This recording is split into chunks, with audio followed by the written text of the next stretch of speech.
The second step to the perfect appointment is, of course, appropriate appointment confirmation. And your managers need to manage the appointment confirmations that are happening in the dealership, even though they're the ones that are supposed to be making the confirmation calls. So if you have a general manager who's at the dealership all the time, he needs to manage the appointment confirmation and make sure that it's appropriate. How is it appropriate? Well, number one, the goal is an appointment that shows. Again, if we remember the goal, I have a goal of an appointment that shows, then we know exactly when and how to make the confirmation calls and what should they sound like. So there are a few things that we look for. We want to make sure they're making the confirmation calls. We want to listen to the talk track they're using. We want to see what they're doing with no-shows. And we want to see what they're doing with past appointment or past due appointment statuses. So in confirming the calls, are the confirmation calls assigned to a manager? That's the first thing to ask. Are they actually assigned in the CRM?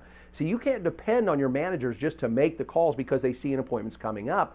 It needs to be assigned. It needs to be a task that pops up in their daily tasks in the CRM. So are these calls assigned to a manager? If they're not, you need to talk to your CRM company and have these calls assigned to the manager. Are the managers actually making the calls? Remember, we want to listen to them make a few calls because we can tell very quickly if they're really making the calls. Now, if you have CTI, computer telephony integration, and it's great CTI, meaning you can record the calls and attach them to the customer record, you can tell if they're really making the confirmation calls, right?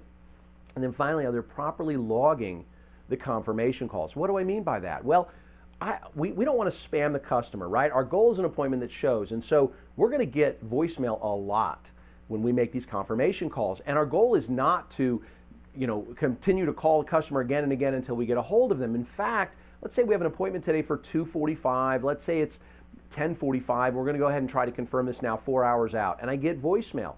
I'm going to leave a good solid voicemail that reaches all of my goals, right? That makes the customer feel guilty if they no-show. But then that's the last confirmation call I'm going to make. I'm not going to continue to bother them. They need to feel like a VIP, right? They can't feel like they're being sold. And so my confirmation call is simply going to be the same talk track, only in voicemail format. So, Mrs. Jones, Steve Stauning calling from Century Toyota. Hey, I understand you're going to be in today at 2:45. I'm so excited to meet you. Please make sure you stop by and say hi when you get in. Now, I understand you're going to be here to test drive the 2014 Toyota Camry. And you're going to do that with Bob. Now, I'm not sure if Bob told you or not, but we're going to make sure that that Camry's clean gas, parked out front, ready to go so that when you arrive for your test drive, Mrs. Jones, you're in and out within 5 minutes. Now, Mrs. Jones, if anything happens to us or that Camry, we're going to be sure and call you well in advance and let you know so that you don't waste a trip down here. And all we would ask is that you show us the same courtesy. So again, we're going to see you today at 2:45. I look forward to meeting you. My name is Steve Stauning. I'm the sales manager here at Century Toyota. Look forward to seeing you then. That's it. That's our voicemail, right? It still helps us reach those goals. Now, if she doesn't think she has an appointment, she may not call back. But she knows we're doing all this stuff to get ready. And so our goal is to make sure she's going to show. But we also have this sort of secondary goal that says if she's not going to show, she'll call us in advance and tell us why she can't. See, when she does that, it gives us a chance to reschedule the appointment. It also gives us a chance perhaps to save the deal. Maybe we didn't have a very strong connection in the first place, and this is the manager's chance. So we're going to leave that voicemail. We're going to mark that call confirmed. We're going to mark that appointment as confirmed, but we're going to properly log in the notes. Did not speak to prospect, left confirmation voicemail, and then the time that we left it. That's what's going to be in the notes.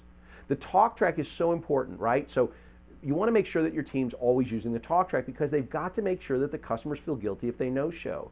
And no-shows, by the way, need to be investigated at the scheduled appointment time. Remember, we cannot wait. So if I'm managing appropriate appointment confirmation and I'm standing at the desk and I'm watching my sales managers and it's 12:15 and there's a 12:15 appointment scheduled and I don't see that 12:15 appointment here, I'm going to ask my managers, are you properly investigating no-shows, right? Shouldn't we be doing something with this prospect at this moment? And I want to make sure that they're doing that. And finally, I want to make sure that all past due appointments, every past due appointment in my dealership has some status attached to it.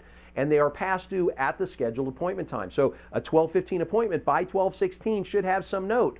Try to reach customer, could not. Customer on the way. Whatever it is, I want that salesperson who set that appointment to put some status to that past due appointment because I want to be able to look in that appointment log and know what's going on in my dealership all day long.